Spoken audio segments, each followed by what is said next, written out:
I want to jump to this story from Slate.com. Slate. As a member of the media, I, for one, think Kash Patel is a great choice to lead the FBI. Oh, thank heavens. We finally get a sensible liberal over at Slate saying Kash is a great choice. He adds, and I'm not at all saying that because he's threatened to prosecute journalists for having said Donald Trump didn't win the 2020 election. Well, he's not saying it, so there you go. So he says Kash is great. So basically, the narrative they're pushing now is that Kash Patel, who was nominated to be FBI director, which is based AF, is a conspiracy theorist who is going to arrest journalists. MSNBC's Morning Joe, desperate for ratings, played the clip of Kash saying this 3 times, where he was basically saying, he didn't say, I'm going to arrest journalists. He said, those that basically conspired against this country and were defrauding the American people, we're going to investigate you, be it civilly or criminally, whichever one we have to do. And now they're saying, they're conflating it into he's going to arrest journalists for saying Trump didn't win. The best case, if you were a liberal and you want to make an honest, dark interpretation, is that he is going to sue you for defamation. That's their worst case scenario in reality. I think this makes sense given Kash's background. He helped with the Nunez memo, which helped go through all the Russiagate bullshit that he helped clarify through. And that's why I think a lot of people have a mark on his back for him. And that's why he has a mark for the media, an eye out for the media because of all the filings and Russiagate scandal that he was heavily involved with, helping debunk. And I mean, the media was in bed with the FBI multiple times throughout the Russia hoax. In fact, it was what compiled the Steele dossier. Exactly. It was leaked media reports on purpose from the FBI to the media to compile the Steele dossier to get a FISA warrant to spy on the Trump campaign. And that is just one example, in my opinion, of what we know about.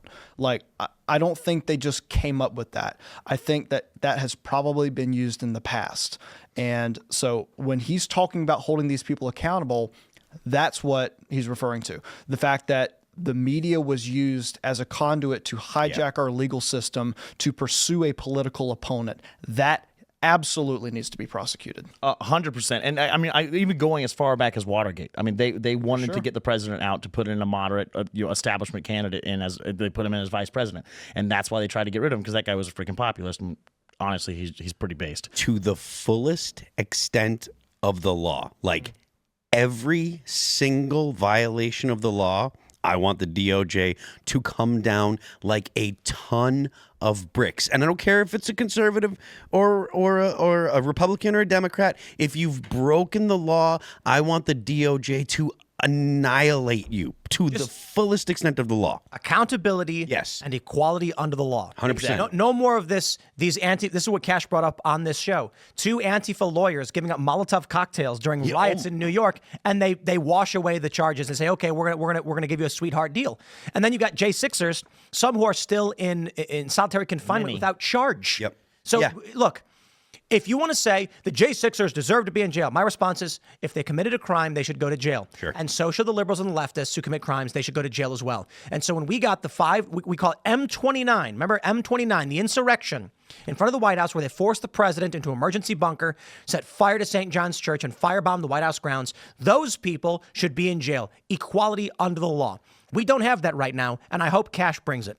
I absolutely agree. I mean, I was there on January 6th. Now, anybody who was there assaulting a police officer, I think that's a crime. Yeah. But the majority of people, the doors were open. You literally had Capitol Police officers walking people through, and those people are sitting there rotting in jail. I have talked to several ATF agents in Florida who are upset about their job because they were having to go knock on doors to serve warrants and take people's guns away because they were in the Capitol on January 6th. Yeah. I mean, it's an absolutely ridiculous 2-tiered system of justice, and it's wrong. Yeah. Madison, do you have any insight to how other members of Congress, Republicans, your former colleagues felt about January 6th? And I do, yes. There were a lot of people who were really upset about it. That they just thought that so many people, they didn't really know how to feel about it because one, we were all on the floor at the time. I was about to start the debate to contest the election in Wisconsin, and we were all on the floor. All of a sudden, you hear everybody's radios from all the Capitol Police officers start going off, buzzing all around, and then you see these guys get really straight backed, and it just kind of changed the feelings in the room. Started looking around. I had Catherine Treadwell, my deputy chief of staff, in there with me, and I just kind of whispered over to her, "Hey, can you figure out what's going on?" So she went over and then was kind of listening in, and when they came back, the report was, "Hey, someone has gotten into Statuary Hall." Obviously, I think it's just some quick, fast guy who juked out a Capitol Police officer and he's running into the thing. Then all of a sudden we hear, we're evacuating the House floor, and this was one of the funniest things that happened because when I got into office, it was during COVID, and so they had a very shortened introduction process for all the new members, and so normally they would take you through all the things that you have to do, all the procedures within the Capitol, and so when they said we were taking the emergency evacuation route, we all started rolling out, and then we got to it because we didn't know what was going on. They just said, there's like 6,000 people about to come into these doors. Did you fear for your safety? Not in the at any slightest. point throughout this? Not in the slightest. Not once. It was not a scary situation. Yeah, but AOC says you're to knock on her door. That's not she true. Thought that That's not true. That's wrong. That's a lie. It's ridiculous. It is a lie. But I got to just finish this story about the evacuation route. So then we're going. I get to the evacuation route. It is 7 flights of stairs straight down. And I get there, and I had a couple guys like, we'll carry you. I was like, no, that's not how. So then I went and rolled around, and then a couple of my members of Congress came with me, some really good guys. And then that's when I actually got to go into the crowd, and I realized, and there were some troublemakers. You went out to the crowd. Oh, I did, yeah. While you were because leaving. I had to go down to the elevators. There were some troublemakers up in the front, but literally people just, it was a calm group of people who just got out of my way. I was able to roll right through. It was no problem. And so it was blown completely out of proportion. It obviously, and I agree, anybody that broke the law should be prosecuted under the law. I hope Kash, because this is the problem that we've had with Republican administrations since I've been paying attention to politics in 2000.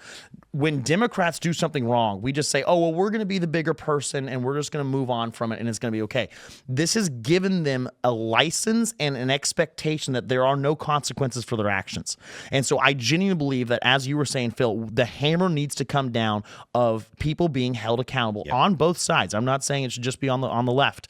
The hammer needs to come down so people realize, hey, if you break the Constitution, if you actively work against the commander in chief, like is going on within the intel agencies right now, or when Mark Milley is having private meetings with the general in China, these things are not things that should be swept under the rug. You should go to jail for them instantly.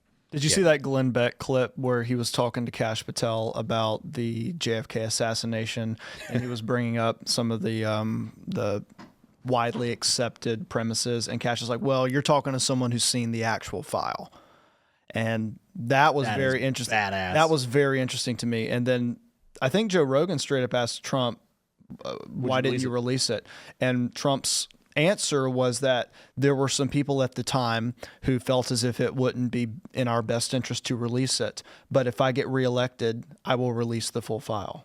I'm very excited to see if that comes to fruition. There is, in my opinion, there is nothing that is 40 years old, that is over 40 years old, that will have any kind of significant impact on modern America. So it should all be declassified. And any future there should be some kind of law passed where any future declassification, there's a sunset on all classified documents. But I don't know. I don't know if I agree on the 40-year thing.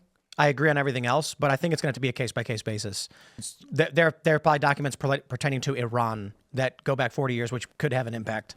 Well, and this is one thing. If there's no one that they are continuing to protect within these sealed documents. These people are all either very close to death or they're dead. We're not trying to send people to jail for what happened. What they are doing is they are protecting the institution of the intel communities because there was a coup that happened. They shot the president in the freaking head.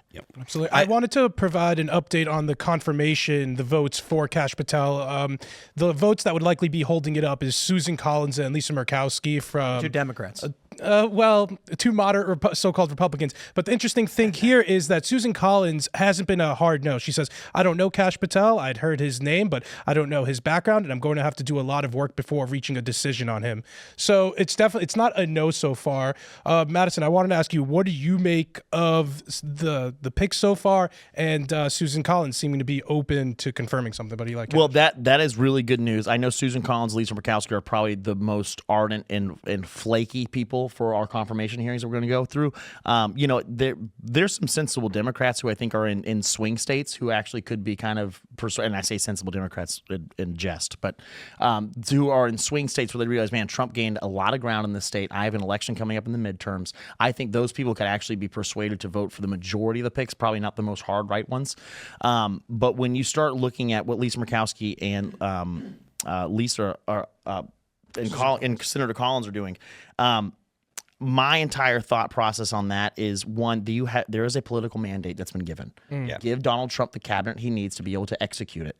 And so I think that we're going to have probably 80 to 90% of our people get through. And I mean, I have to ask, you're a former congressman. You have as much MAGA bona fides as anybody else that he's picked for his cabinet. Has Trump tried to tap you for anything, or what's going on? I will just say this. Anything the president wants me to do, I will happily serve. If he wants me to carry donuts into the office for press briefings, I will happily do it. Whatever this man needs to be able to save our country, I'm happy to do it. If it was a dream scenario, if I could have anything, I'd want to be director of the ATF. I think there's a... It wouldn't be donuts. It would be McDonald's. It'd be McDonald's. That's 100% right. Yeah, I don't know how RFK would feel about it. But, man, when I saw the picture of RFK sitting there eating McDonald's, I literally thought it was just one of those situations where there's some drug guys there sitting there, and they're like, hey, do drugs in front of us so we know you're not a cop. Because as far as these pics go... I think he ate the McDonald's. We talked about this, and people, everyone's memeing like he didn't eat it. And I'm like, he's not a crazy person. He probably had a cheeseburger. Yeah, and he even made a statement when Donald Trump was working at McDonald's that, having a cheeseburger and fries is one of the most American things you can do. Yeah. And then he was saying we should just do it in beef tallow, not in seed oil. Yeah, but, and if you watched, he fried a turkey in beef tallow this past weekend, which I thought was freaking sick. But I will tell you, especially if I was to be able to get ATF, there's so many changes that you can make. One, all the frontline boots on the ground guys would be extremely happy because I would have them actually start going after criminals. If you want to bring heat-seeking missiles into our country through the southern border, if I was in charge, the ATF is going to be there to take you out right away. And then also, I mean, the encumbersome stuff that they impose on gun store owners. I mean, there's so many redundant pieces of paperwork. People will come into these guys, and it's a massive fear for gun store owners because these ATF, just lackeys will come in and say, well, you know what, when you were doing this serial number, this 6 looks a whole lot like a G, and so that's incorrect. So we're now going to take your license. Your entire livelihood's gone. Wow. Also, another thing that is really freaky with the ATF is they require all gun stores to keep records in perpetuity of everything they've ever done. I mean, I know several gun stores in my hometown that have been there for 20, 25 years. And then if you ever close down shop, you then have to send the physical paperwork to the ATF on your own cost. 25 years of paperwork being sent is a massive, massive cost. I mean, we're talking thousands and thousands of dollars. But also, they effectively now have a gun registry of who owns every single firearm in the country. And so there's just some things that need to be done. Also, the ATF needs to be a convenience store. Literally, I'm going, if I got director of that, I would open up a quick service place where you can come in, you can grab a beer, you can grab whatever you need to do, a home brew, and you can buy, a Benelli 12 gauge whenever you want. There are, in fact, Walmarts that function as such. You can go to Walmart, you can pick up the milk, cigarettes, booze, and guns. That's Walmart in the right places. But I think you make a great point about Buc-ee's. We make the joke. Buc-ee's is great too. we make the point about how the ATF should be a convenience store, right?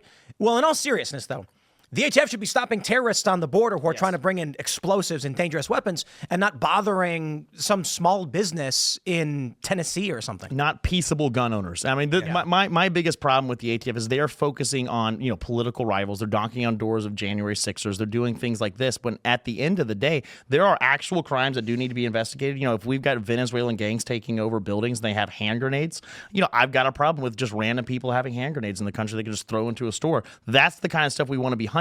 And then all these freaking analysts that exist inside of Washington, D.C. and the Capitol, when people are upset, well, if you do all this deportation, who's going to who's going to handle all the farms? The number one, well, they need to get another talking point from when they tried to continue slavery. But also, my number one thing is I've got 9,000 analysts we can fire from the ATF because they're not doing anything, but they can go. Jobs. Yeah, I'm telling you, all the ex-federal employees, they're going to need jobs. Thanks for checking out this clip from Timcast IRL. Make sure to watch the show live Monday through Friday at 8 p.m. Subscribe to this channel, and we will see you all there.